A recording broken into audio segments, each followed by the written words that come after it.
When one of them died, the other had exactly 17 minutes before her heart stopped beating.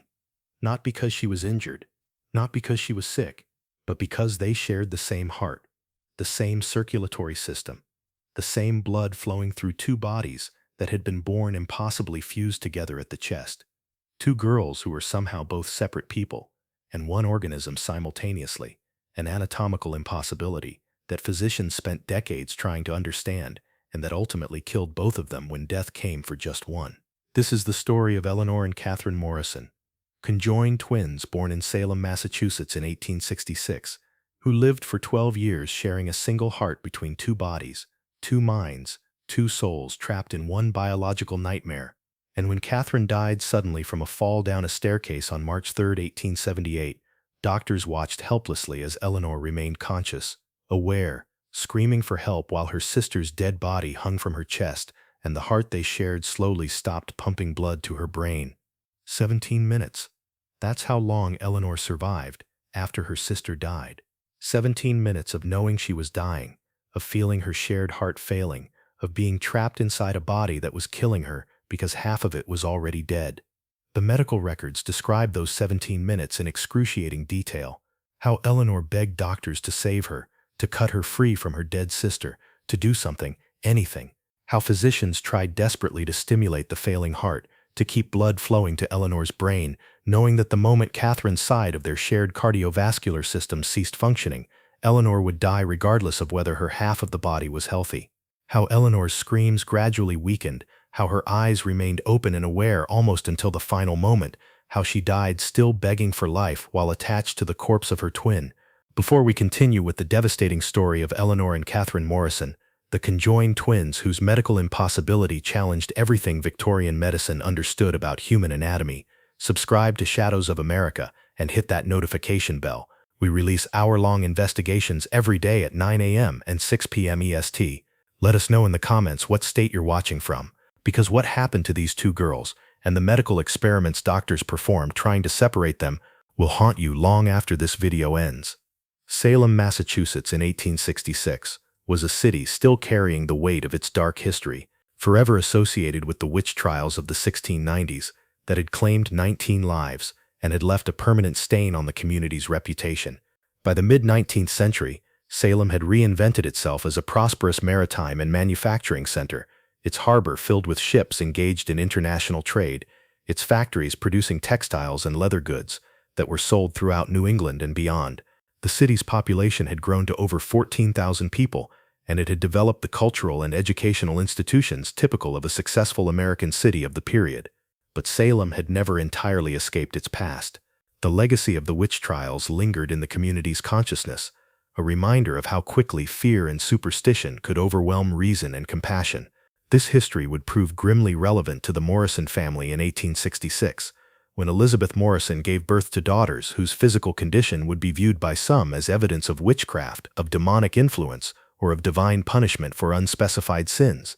Thomas Morrison was a ship's carpenter, a skilled craftsman who made good money repairing and maintaining the vessels that filled Salem's harbor. His wife Elizabeth was the daughter of a local merchant, and the couple had married in 1863, establishing a household in a modest but comfortable home near the waterfront. Their first child, a son named Thomas Jr., had been born in 1864 without complications. When Elizabeth became pregnant again in 1865, the couple anticipated another normal birth, another healthy child to complete their small family. But Elizabeth's second pregnancy was difficult from the beginning. She experienced severe pain and unusual swelling that Dr. Jonathan Wesley, the physician attending her, found concerning but couldn't fully explain. In an era before ultrasound or X-rays, doctors had limited ability to assess pregnancies beyond external examination and listening for fetal heartbeats. Dr. Wesley detected what seemed like two heartbeats, but couldn't be certain whether Elizabeth was carrying twins or whether he was simply hearing echoes of a single heartbeat under difficult acoustic conditions. When Elizabeth went into labor on November 12, 1866, Dr. Wesley quickly realized that something was very wrong. The labor was prolonged and extraordinarily painful, and when he finally managed to deliver the child, he found himself looking at something he had never seen before in his 20 years of medical practice: two babies, both female, fused together at the chest, in a way that made them appear to be a single organism with 2 heads, 4 arms, and 4 legs emerging from what looked like one enlarged torso. The babies were alive, both crying, both moving independently in their separate limbs while remaining impossibly attached at their torsos. Dr. Wesley's immediate reaction, according to his later written account, was horror mixed with fascination. He had read about conjoined twins in medical literature, had seen illustrations of historical cases, but had never expected to deliver such a birth himself. He later described feeling paralyzed with uncertainty, unsure whether he should attempt immediate separation, whether such separation was even possible. Thomas Morrison's reaction was to demand that his wife not be shown the babies, that she be told they had died in childbirth, that these impossible creatures be disposed of quickly before anyone else could see them. He believed, as many in Salem did, that such dramatic physical abnormalities were signs of demonic influence or witchcraft, and he feared that having fathered such children would bring his family under suspicion and social ostracism. He pleaded with Dr. Wesley to end the babies' lives mercifully, arguing that they couldn't possibly survive and that keeping them alive would only prolong suffering for everyone involved. But Dr. Wesley refused. Despite his shock and his own uncertainties about whether these children could survive, he felt they deserved a chance at life, deserved to be cared for and studied rather than simply eliminated because their condition frightened people. He convinced Thomas that the babies should be taken to Massachusetts General Hospital in Boston, where physicians with more experience in unusual medical cases might be able to determine whether separation was possible and whether the girls could survive. The journey from Salem to Boston, approximately 16 miles by carriage on rough roads, took several hours and was fraught with anxiety about whether the newborns would survive the trip. Dr. Wesley refused. Wesley accompanied them, keeping the babies wrapped together in blankets, trying to keep them warm and calm during the jolting ride. Both babies cried frequently, each apparently responding independently to discomfort, even though their bodies were fused together in ways that Wesley couldn't begin to understand. At Massachusetts General Hospital, the babies were examined by Dr. Henry Bigelow, one of the most prominent surgeons in New England and a pioneer in the use of anesthesia. Bigelow's examination revealed the full horror of Eleanor and Catherine's condition. The girls were joined from roughly the sternum to the upper abdomen, sharing what appeared to be a common chest cavity. Initial examination suggested they might share a heart, or at least share critical blood vessels that meant their cardiovascular systems were completely intertwined. They had separate spines, separate heads and necks, 4 separate arms and 4 separate legs, but their torsos were fused in a way that made it unclear where one girl ended and the other began. Dr. Bigelow consulted with colleagues and reviewed every available medical text about conjoined twins. The historical record included several cases of twins joined at various points of their bodies, some of whom had been successfully separated, while many others had died either at birth or shortly thereafter. But cases involving shared cardiovascular systems were particularly dire, as any attempt at separation would require dividing blood vessels and potentially hearts in ways that would likely kill one or both children. After several days of examination and consultation, Bigelow delivered his opinion to the Morrison family.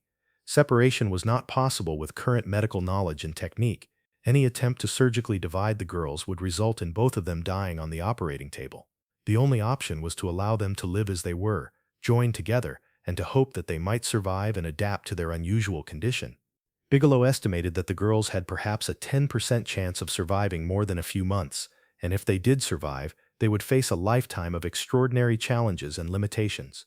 Thomas Morrison wanted to leave the babies at the hospital, to walk away and never return, to tell his wife that they had died, and to try to forget this nightmare had ever happened. But Elizabeth, who had recovered from childbirth and had demanded to see her daughters despite her husband's attempts to keep them from her, refused to abandon them. She had bonded with the babies during the few times she was allowed to hold them, had looked into their 4 eyes, and seen 2 separate people who deserved love despite their terrible condition. She insisted that the girls be brought home, that they be raised as part of the Morrison family, that they be given whatever chance at life their condition would allow. The compromise was that the babies would live with Elizabeth's parents rather than in Thomas and Elizabeth's home. Thomas couldn't bear to have them in his house, couldn't face the daily reminder of what he viewed as a monstrous curse on his family. Elizabeth would care for the girls during the day, nursing them and attending to their needs, but would return to her husband's home at night, maintaining her role as wife and mother to Thomas Jr., while also being mother to Eleanor and Catherine. It was an arrangement born of desperation and shame, a family torn between love and horror, trying to navigate a situation for which there was no precedent and no clear path forward. The girls were named Eleanor and Catherine after Elizabeth's mother and grandmother, names that Elizabeth insisted on as a way of affirming that these were people, family members, deserving of identity and dignity despite their physical abnormality. The names were entered into birth records, though the clerk who recorded them noted in the margin that the babies were conjoined at the chest, survival doubtful, a pessimistic assessment that reflected what most people believed about the girls' prospects. But Eleanor and Catherine survived their first days, then their first weeks, then their first months, defying the dire predictions of their imminent death. They nursed successfully, with Elizabeth managing to feed both simultaneously by positioning them carefully and allowing each girl access to a breast. They cried and slept and moved in patterns that suggested both independence and coordination, each girl apparently aware of and responsive to the other, despite being trapped in such intimate physical connection. As the months passed, it became clear that Eleanor and Catherine were developing as individuals, despite sharing a body. They had different temperaments, with Eleanor being more calm and quiet, while Catherine was more active and demanding. They slept at different times, with one girl often awake and moving while the other slept, creating challenges for caregiving, as there was never a time when both girls were simultaneously at rest. They responded differently to stimuli, with Eleanor appearing more sensitive to touch, while Catherine seemed more responsive to sounds and voices. The physical challenges of caring for conjoined twins were enormous. Simple tasks like changing clothing or diapers required extreme care to avoid hurting either girl or disrupting the connection between them. Positioning them for sleep was complicated by the need to ensure both girls were comfortable, despite being permanently attached. As they grew and became more active, their movements needed to be coordinated to prevent one girl from pulling or straining against the other in ways that could cause pain or injury to both. But perhaps the most disturbing aspect of their condition, and the one that would ultimately prove fatal, was their shared cardiovascular system. Dr. Bigelow's continued examinations as the girls grew confirmed that they appeared to share a single heart, or more accurately, that they had two hearts that had partially fused during fetal development, creating a hybrid organ that served both bodies, but that was malformed and fragile. Blood circulated through both girls' bodies through shared vessels, meaning that if circulation was interrupted in one girl, the other would immediately be affected. If one girl's heart stopped, the others would quickly follow as the shared circulatory system collapsed. This shared circulation meant that illnesses affecting one girl immediately threatened both. When Eleanor developed a fever in her third month of life, Catherine's temperature rose in parallel, even though Catherine showed no other signs of illness. When Catherine cut her hand at 8 months old, both girls showed signs of blood loss as their shared circulatory system tried to clot the wound. They were medically inseparable in the most literal sense, each girl's physical state immediately affecting the other through the blood that flowed between their fused bodies. Dr. Bigelow, who continued to examine the girls regularly throughout their early childhood, documented their development with a mixture of medical fascination and personal distress. He wrote extensively about their case in medical journals, making Eleanor and Catherine famous in medical circles throughout the United States and Europe. But he also became personally attached to the girls, visiting them frequently not just as their physician, but as someone who genuinely cared about their well-being and who mourned the terrible limitations their condition imposed on their lives. By the time Eleanor and Catherine reached their second birthday, they had defied every medical prediction about their survival. They had learned to walk, though their shared torso made movement awkward and required constant coordination between them. They had to move sideways in a crab-like motion, with each girl's outer leg moving forward, while their inner legs, which were close together due to the fusion of their bodies, moved in careful synchronization. Falls were frequent and dangerous, as either girl falling would drag the other down, and the impact would affect both of their bodies through their shared connection. They had also begun to speak, and this was where their separate identities became most apparent. Eleanor and Catherine talked to each other constantly, sometimes arguing, sometimes playing imaginary games together, sometimes comforting each other when one was upset or in pain. They had different voices, different vocabularies, different ways of expressing themselves. Eleanor tended to speak more formally and carefully, choosing her words deliberately. Catherine was more impulsive with her speech, blurting out whatever came to mind without filtering or considering consequences. Their grandmother, who had been their primary caregiver since birth, reported that the girls seemed to have separate thoughts and dreams, separate wills and desires, despite sharing the same physical space. They would want different things at the same time. Eleanor wanting to sit and look at books while Catherine wanted to move and explore, creating conflicts that required negotiation and compromise. They would disagree about food preferences, with one girl wanting to eat while the other wasn't hungry, leading to complicated mealtimes where both had to participate even when only one wanted to. The psychological aspects of their condition were perhaps more disturbing than the physical. As the girls became more aware of their situation, more conscious of how they differed from other children, they began to express distress about being permanently attached to each other. Catherine in particular would sometimes cry and beg to be separated, saying she wanted her own body, wanted to be able to move freely without always having to coordinate with her sister. Eleanor was more accepting of their condition, but would sometimes express sadness that she could never be alone, could never have privacy or independence, would always be literally connected to another person. Elizabeth Morrison struggled with guilt and grief about her daughter's condition. She loved them fiercely and spent most of her waking hours caring for them, but she also mourned the normal lives they could never have, the independence and freedom that were forever denied to them by their conjoined state. She kept detailed journals about their development, documenting every milestone and every challenge, creating a record that would later be invaluable to medical researchers studying conjoined twins. Thomas Morrison remained largely absent from his daughter's lives. He provided financial support and maintained the household where his wife's parents cared for the girls, but he rarely visited and showed little interest in their development or well-being. He had never overcome his initial horror at their birth, had never been able to see past their physical abnormality to recognize them as his children. This rejection wounded Elizabeth deeply and created lasting tension in their marriage that would never fully heal. By 1870, when the girls were 4 years old, their fame in medical circles had grown to the point where they began receiving visitors from prominent physicians throughout the United States and Europe. Some came simply to observe and document the girls for medical research. Others came hoping to study them in ways that might lead to successful separation. Still others came with proposals for surgical experiments that Elizabeth immediately rejected as too dangerous and too likely to kill both girls.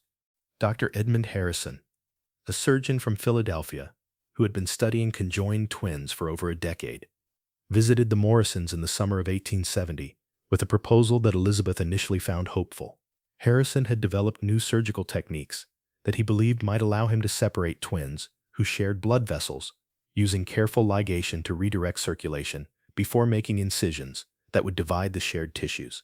He argued that as Eleanor and Catherine grew older and their shared cardiovascular system matured, separation might become possible where it hadn't been in infancy. Harrison's examination of the girls, conducted over several days with assistance from Dr. Bigelow, revealed the full complexity of their shared anatomy.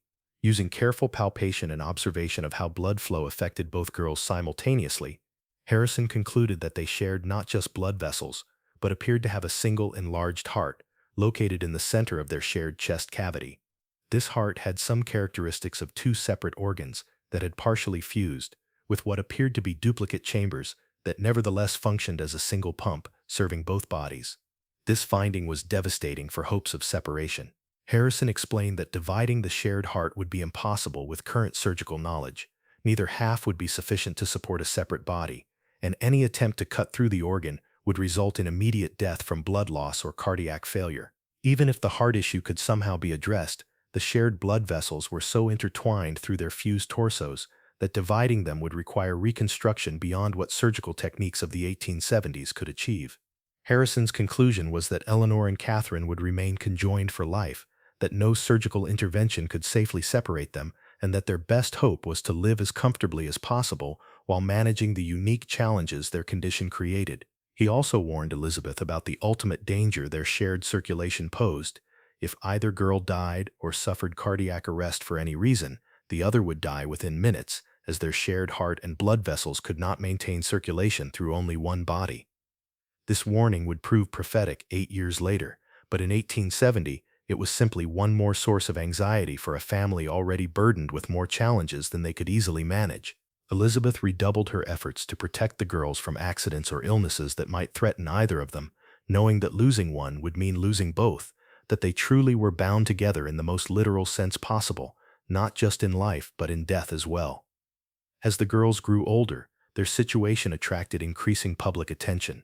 Newspaper articles about them appeared throughout New England, some sympathetic and some sensationalistic, describing them as medical curiosities or freaks of nature.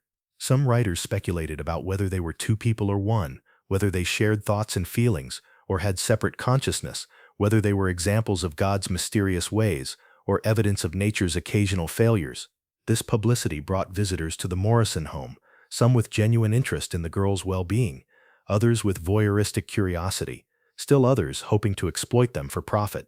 Several offers came from showmen wanting to display Eleanor and Catherine in circuses or dime museums, promising large sums of money to the family if they would allow the girls to be exhibited. Elizabeth rejected all such offers with fury, insisting that her daughters were people, not attractions, and that they deserved privacy and dignity regardless of their unusual condition. But the constant intrusions and the stress of caring for conjoined twins, who were growing larger and more difficult to manage, took a severe toll on Elizabeth's health and on the Morrison family's resources. By 1873, when the girls were 7 years old, Elizabeth's parents were aging and finding it increasingly difficult to provide the physical care the girls required. The decision was made to move Eleanor and Catherine to the Morrison household, where Elizabeth could care for them full-time with assistance from hired help. Thomas Morrison's reaction to having the girls in his home was cold and resentful. He insisted they be kept primarily in a separate room, that they not be visible to visitors or neighbors, that their presence be kept as discreet as possible to avoid embarrassing him or affecting his social and business relationships.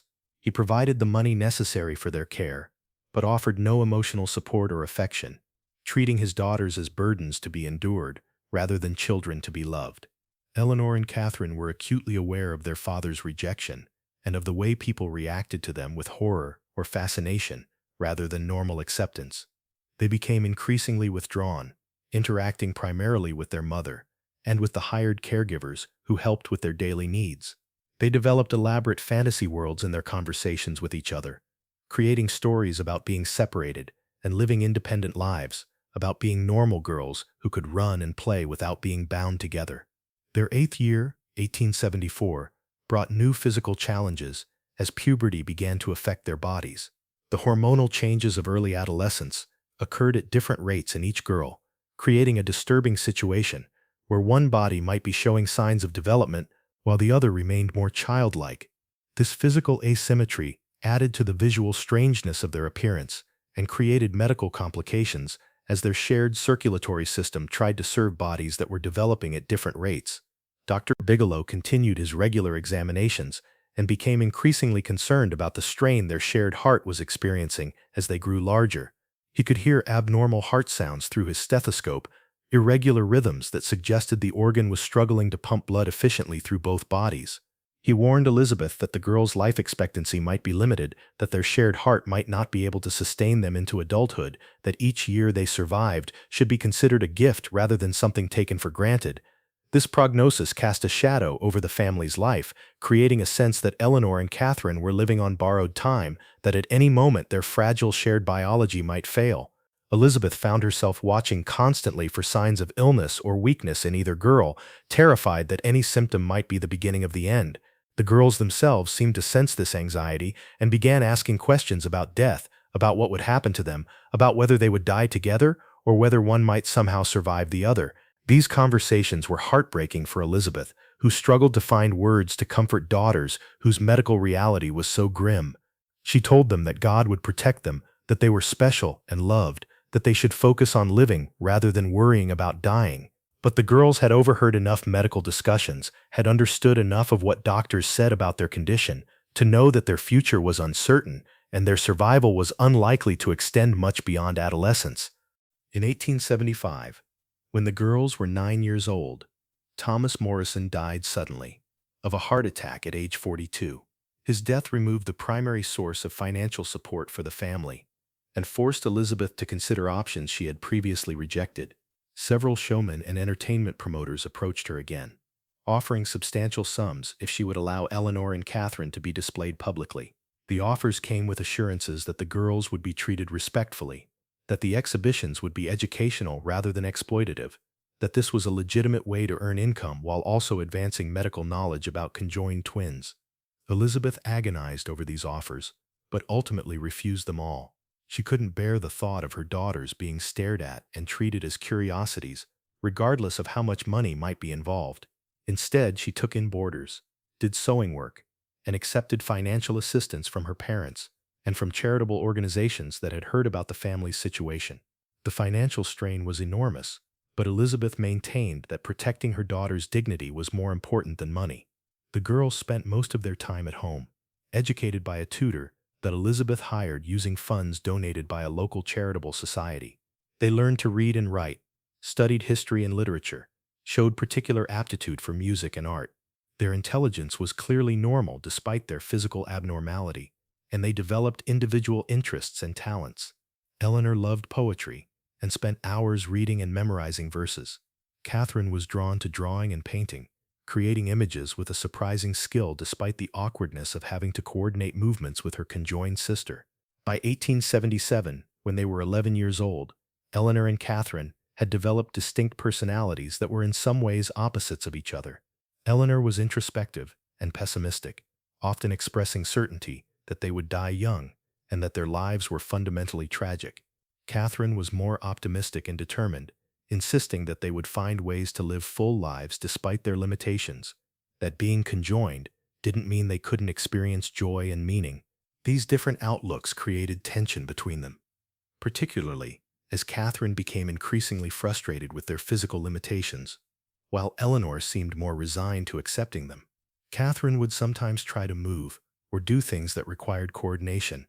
Eleanor wasn't ready to provide, leading to arguments, and sometimes to falls or minor injuries when Catherine's impulsiveness overcame Eleanor's caution. Bigelow's examinations in 1877 revealed that the girl's shared heart was continuing to deteriorate. The organ was enlarged and showing signs of structural weakness, struggling to pump blood efficiently through two growing bodies. Bigelow predicted that the heart would likely fail within the next few years, that cardiac arrest was the most probable cause of death, and that when it came, both girls would die simultaneously as their shared circulation collapsed.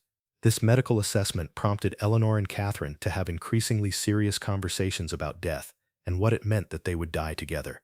They made Elizabeth promise that they would be buried together, that no one would attempt to separate them after death, that they would remain as they had always been, two people sharing one impossible existence. They also asked their mother to ensure that doctors didn't use their bodies for medical research after death, didn't dissect them or preserve them as specimens, but instead allowed them to rest peacefully together.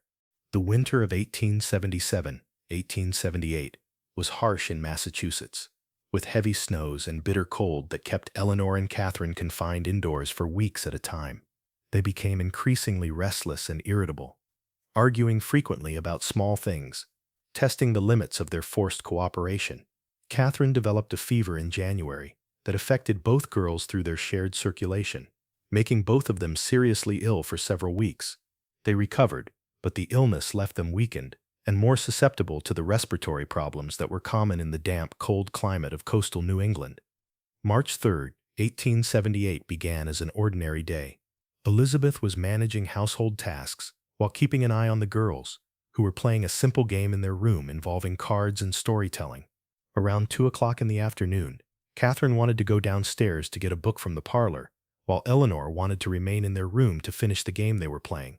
After several minutes of arguing, they compromised and began moving toward the stairs, with both girls coordinating their sideways movement as they had learned to do over years of practice. What happened next occurred in seconds, but would be replayed in Elizabeth's memory for the rest of her life. Catherine, moving ahead of Eleanor's coordination, stepped onto the top stair at the wrong moment, when Eleanor wasn't ready to support their shared weight. Both girls lost their balance. They tried to catch themselves on the stair railing, but their fused bodies made it impossible for either to maintain balance independently. They fell forward down the entire flight of stairs, tumbling and hitting multiple steps before landing at the bottom in a heap. Elizabeth heard the crash and the screams, and ran from the kitchen to find both girls lying motionless at the base of the stairs. She lifted them as carefully as she could, calling their names, checking for obvious injuries. Eleanor was conscious and crying, saying she hurt all over but couldn't identify specific injuries. Catherine wasn't responding at all, her eyes closed, her body limp, her breathing shallow and irregular. A neighbor ran to fetch Dr. Bigelow, while Elizabeth tried to assess Catherine's condition and comfort Eleanor, who was becoming increasingly hysterical as she realized her sister wasn't waking up. When Dr. Bigelow arrived 15 minutes later, his examination revealed that Catherine had suffered severe head trauma in the fall, likely a skull fracture or brain injury that had rendered her unconscious. More alarming was Catherine's failing heartbeat, the weakening pulse that indicated her side of their shared cardiovascular system was shutting down. Dr. Bigelow immediately understood what was about to happen. Catherine's heart damage from the fall was triggering cascade failure in their shared circulatory system. As Catherine's body began to die, the shared heart would lose the coordination necessary to pump blood to both girls effectively. Eleanor, despite being physically uninjured except for minor bruises, was about to die because her sister's body was failing and taking their shared circulation with it. He tried to explain this to Eleanor, who was 12 years old and intelligent enough to understand what he was saying. She began screaming, begging him to save her, to cut her free from Catherine, to do something to prevent her from dying when she wasn't injured, when she was healthy except for being attached to a dying body. Dr. Bigelow looked at the surgical instruments in his bag and knew that any attempt to separate the girls now would kill Eleanor faster than the failing circulation would. There was no procedure, no technique, no medical intervention that could save Eleanor once Catherine's heart stopped contributing to their shared circulation. Dr. Bigelow later wrote that those 17 minutes between Catherine's death and Eleanor's were the most agonizing of his entire medical career. He watched Catherine's breathing become more shallow and irregular, then stop altogether approximately 8 minutes after the fall. At that point, Catherine was medically dead, her heart no longer beating, her brain no longer receiving oxygen, but Eleanor remained conscious, still screaming, still begging, still fully aware of what was happening to her. The shared heart, now receiving signals from only Eleanor's nervous system, tried to continue pumping but was failing rapidly. Eleanor's blood pressure was dropping as circulation through the dead half of their shared body created resistance that the weakened heart couldn't overcome. Her screams weakened to gasps as her brain began experiencing oxygen deprivation. She could feel herself dying, could feel her consciousness dimming, could do nothing but wait for the inevitable while her mother held her and sobbed. Dr. Bigelow attempted cardiac stimulation, pressing on Eleanor's chest rhythmically, trying to assist the failing heart mechanically. He administered smelling salts, hoping to keep Eleanor conscious for as long as possible, though he knew this was ultimately cruel, extending her awareness while she died. He checked her pulse constantly, watching it grow weaker and more irregular with each passing minute. At minute 14, Eleanor stopped speaking, her lips moving but no sound emerging. At minute 15, her eyes began to lose focus, staring at her mother's face without apparent recognition. At minute 16, her breathing became gasping and irregular. At minute 17, her heart stopped beating, and Eleanor Morrison died while attached to the corpse of her sister, two bodies sharing death as they had shared life, separated by 8 minutes of dying, but ultimately united in the same fatal moment. Elizabeth Morrison's grief was absolute and devastating. She had lost both daughters in 17 minutes, had watched one die instantly and the other die slowly while begging for help that couldn't be given. She blamed herself for the fall, for not supervising the girls more closely, for allowing them to use the stairs without assistance. She blamed her late husband for never accepting the girls, for making their lives harder with his rejection and shame. She blamed the doctors who had never found a way to separate them, who had studied them for years, but couldn't save them when crisis came. Bigelow blamed himself as well, though rationally, he knew no physician could have prevented what had happened.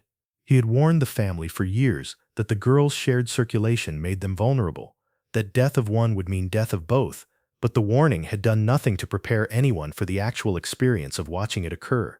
He wrote in his journal that night that he had watched a healthy child die for no reason except that she was attached to an injured body, that medical science had failed Eleanor Morrison completely, that her death was a tragedy that haunted him and would continue to haunt him for the rest of his career. The question of how to handle the girls' bodies after death created unexpected difficulties. Eleanor and Catherine had died at different times, with Catherine being dead for 8 minutes before Eleanor's heart stopped. Should they be issued one death certificate or two? Were they one person or two? Medical examiner Dr. Charles Elliott struggled with these questions, ultimately issuing 2 separate death certificates with different times of death, but with identical causes listed: cardiac arrest due to shared circulatory system failure following traumatic injury to conjoined twin. The funeral for Eleanor and Catherine Morrison. took place 5 days after their deaths, at a small ceremony attended by Elizabeth, her parents, Dr. Bigelow, and a handful of neighbors who had known the girls.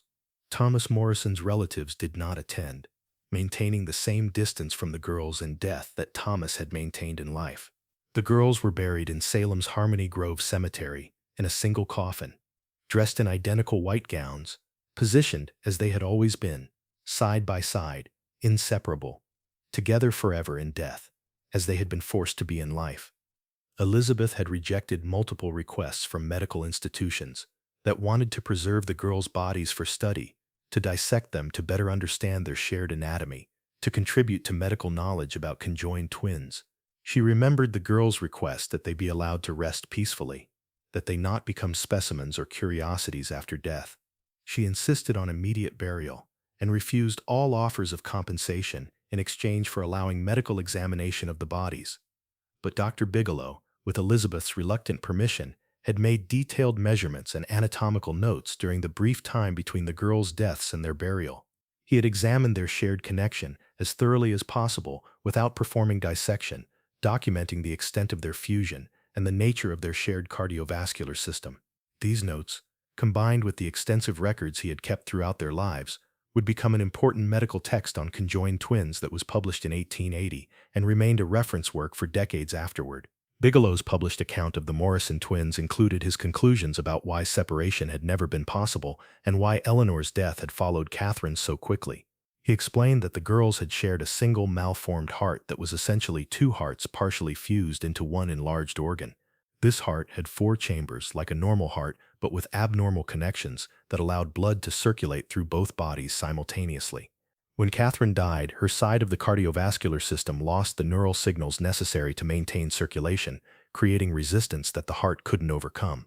Even though Eleanor's side was healthy, the heart couldn't maintain adequate blood pressure when half the circulatory system had failed, leading to Eleanor's death from oxygen deprivation, despite having no physical injuries. Bigelow also addressed the ethical question that Eleanor's death had raised. Should physicians attempt separation of conjoined twins, even when one is dying, on the chance of saving the other? He argued that in cases like the Morrisons, where the twins shared a heart and major blood vessels, separation would simply kill both twins faster than allowing natural death to occur. Attempting to cut Eleanor free from Catherine in those final 17 minutes would have caused immediate fatal blood loss, giving Eleanor perhaps 2 or 3 minutes instead of 17. The only situation where emergency separation might be justified would be if the twins had more independent circulatory systems, where one could potentially survive on their own cardiovascular capacity after surgical division. This ethical analysis was controversial among physicians, some of whom argued that any chance to save one twin was better than accepting both deaths, that Eleanor deserved an attempt at separation, even if the odds of survival were minimal. But Bigelow maintained that surgery performed in crisis conditions, with no preparation and with clear medical evidence that survival was impossible, would be cruelty disguised as intervention, forcing a child to die faster while experiencing the trauma of surgery rather than allowing a slightly longer death while held by her mother. The Morrison case influenced medical thinking about conjoined twins for generations afterward. It demonstrated the absolute criticality of shared cardiovascular systems in determining whether separation was possible. It showed that conjoined twins with shared hearts were essentially one organism with 2 consciousnesses, that their physical interdependence was so complete that death of one meant death of both, regardless of medical intervention, and it raised profound questions about identity and personhood. Were Eleanor and Catherine one person or two? If they were 2 people, why did one have to die simply because the other was injured? If they were one person, how could they have such obviously different personalities and desires? These philosophical questions about the Morrison twins connected to broader Victorian debates about the nature of consciousness and the relationship between body and mind. If 2 minds could exist in one body, did that prove that consciousness was something separate from physical structure? Or did it simply demonstrate that human development could produce unusual variations that challenged simplistic understandings of what a person was? The Morrison case provided no clear answers, but gave philosophers and physicians concrete evidence to argue about as they debated the nature of human identity. Elizabeth Morrison never fully recovered from losing both daughters in one afternoon. She became reclusive, rarely leaving her home, spending hours at her daughter's gravesite. She filled journals with memories of the girls, with regrets about decisions she had made, with anger at a God who would create children in such an impossible condition, and then take them away just as they were approaching adolescence. She died in 1885, at age 42, officially of pneumonia, but really, according to those who knew her, of a broken heart that had never healed from watching her daughters die. The Morrison family home was sold after Elizabeth's death, and the new owners reported experiencing strange phenomena, sounds of children's voices, footsteps on the stairs where Eleanor and Catherine had fallen, a sense of presence in the room where the girls had spent most of their time. These reports were dismissed as superstitious nonsense by most people, but some neighbors insisted they had also heard or seen things that suggested the girls' spirits remained in the house, still bound together in death as they had been in life. Dr. Bigelow continued to research conjoined twins until his death in 1895, hoping to find techniques that might make separation possible in future cases. He never succeeded in developing such techniques himself, but his detailed documentation of the Morrison case and his analysis of why separation had been impossible contributed to gradual medical advances that would eventually allow successful separation of some types of conjoined twins in the 20th century. The graves of Eleanor and Catherine Morrison still exist in Harmony Grove Cemetery in Salem, marked by a simple headstone that reads, Eleanor and Catherine Morrison, born together November 12, 1866, died together March 3, 1878, forever united. The grave is occasionally visited by medical historians and by people interested in unusual medical cases, but mostly it sits undisturbed, two girls who lived an impossible existence, finally at peace in the ground that holds them as they held each other, inseparably. Modern medical understanding has confirmed the essential accuracy of Dr. Bigelow's conclusions about the Morrison case. Conjoined twins who share hearts or major cardiac vessels cannot be separated without killing one or both children. Current surgical techniques can sometimes separate twins who share organs like livers or intestines, using careful planning and staged surgeries that gradually prepare the twins' bodies for independence. But shared hearts remain an absolute barrier to separation, a biological reality that even modern medicine cannot overcome. The psychological aspects of being conjoined have also been studied more extensively since the Morrison case. Though much remains unknown about how twins experience such complete physical intimacy, modern conjoined twins report both the closeness of always having a companion and the frustration of never having privacy or independence. They describe learning to negotiate and compromise from the earliest ages, developing sophisticated communication and cooperation skills because their survival depends on working together. They also report experiencing their siblings' physical sensations to some degree, feeling pain or discomfort in their conjoined body parts, even when the injury is technically on the other twin's side. These modern insights suggest that Eleanor and Catherine's experience of arguing about what to do, of having different desires that required negotiation, of feeling trapped by their connection, was typical for conjoined twins rather than unique to them. The tragedy was not that they were unusual in their psychological experience of being conjoined, but that they lived in an era when separation was impossible and when their shared cardiovascular system meant that any injury to one was ultimately fatal to both. The 17 minutes between Catherine's death and Eleanor's remains one of the most disturbing aspects of the case, a window into the ultimate horror of being so completely physically connected to another person that their death causes yours, regardless of your own physical state. Eleanor wasn't sick. She wasn't injured in any life-threatening way. She died simply because her body was connected to a dead body, because her heart was connected to a dead circulatory system, because the biological reality of her conjoined state meant that survival was impossible once her twin died. Some medical ethicists have argued that in modern times, with better life support technology, Eleanor might have been saved, perhaps if she could have been immediately connected to a heart-lung machine that bypassed the failing shared heart, if circulation could have been maintained artificially while emergency separation surgery was performed, if modern surgical techniques and intensive care could have been deployed immediately, Eleanor might have survived. But even modern physicians generally agree that the odds of success would have been minimal, that emergency separation of twins with shared hearts is still likely to fail, that Eleanor's death was probably inevitable once Catherine's body began shutting down. Others have questioned whether saving Eleanor would have been the right thing to do, even if it were possible. She had lived her entire life attached to Catherine, had never known existence as a separate individual, had developed her identity and sense of self in the context of being permanently connected to her twin. Would Eleanor have wanted to survive alone, to live as a separated individual after 12 years of being conjoined? Would the psychological trauma of losing her twin and suddenly becoming a separate person have been survivable, even if the physical separation succeeded? These questions can never be answered because Eleanor died with her sister, their shared biology, ensuring they would leave life as they had entered it together. Their case remains a profound reminder of how interconnected human bodies can be, how the boundaries between self and other can become blurred when anatomy is abnormal, and how medical science still faces limits in separating what nature has joined together. The Morrison twins also serve as a reminder that behind every medical case are actual people with feelings, relationships, hopes, and fears.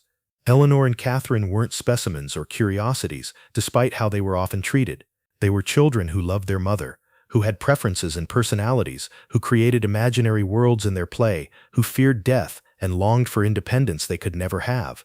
Their tragedy was being born into bodies that made normal life impossible and that ensured they would die young and die together. For Elizabeth Morrison, the tragedy was having daughters she loved desperately but could never protect from their condition, could never give normal lives, could only watch as they struggled with challenges no children should face. She poured all her love and energy into caring for Eleanor and Catherine, only to watch them die in her arms in a matter of minutes. Casualties of a fall that should have been survivable, but that was fatal because of the cruel biological reality of their conjoined state. For Dr. Bigelow, the tragedy was having all his medical knowledge and skill be completely inadequate to save a healthy child who died for no reason except being attached to an injured body. He had studied Eleanor and Catherine for 12 years, had documented every aspect of their condition, had become personally attached to them, and when crisis came, he could do nothing except watch and document their deaths for future medical reference. The broader tragedy is that conjoined twins like Eleanor and Catherine continue to be born, continue to face lives of extraordinary limitation and challenge, and in cases of shared hearts, continue to face the reality that death will come for both when it comes for one. Medical advances have made separation possible for some types of conjoined twins, giving them chances at independent lives that would have been impossible in the 19th century. But for twins with shared cardiovascular systems, the fundamental biological reality remains unchanged. They are one organism with two minds, and that organism cannot be divided without killing both. The photograph that serves as the thumbnail for this video, showing two identical girls with blank expressions and dark clothing standing before a haunting background, captures something of the uncomfortable reality of conjoined twins, the way they are simultaneously separate individuals and inseparable parts of one biological whole. Eleanor and Catherine Morrison were both, and the contradiction of their existence, the impossibility of being two people in one body, defined every aspect of their lives and ultimately their deaths. Their graves in Salem stand as memorial to a medical reality that seems impossible, but that was absolutely real. Two girls who shared one heart, who lived 12 years as one impossible organism, who died 8 minutes apart, but who were ultimately united in death as completely as they had been united in life. The simple headstone marking their resting place tells the essential truth of their existence. Born together, died together, forever united, they came into the world as one biological entity that happened to have two consciousnesses, and they left the world the same way, their separation in death lasting only 8 minutes before biology reasserted the fundamental reality that they were, medically and physically, one. What do you think about Eleanor and Catherine's case? Should doctors have attempted emergency separation when Catherine died, even with minimal odds of saving Eleanor? Were they one person or two? What does their case tell us about the nature of human identity and the relationship between body and consciousness? Leave your thoughts in the comments below. If you found this investigation compelling, subscribe to Shadows of America. We release documentaries like this every day at 9 a.m. and 6 p.m. EST. Hit that like button, share this video, and let us know what state you're watching from. The past is never truly buried, it's just waiting in the shadows.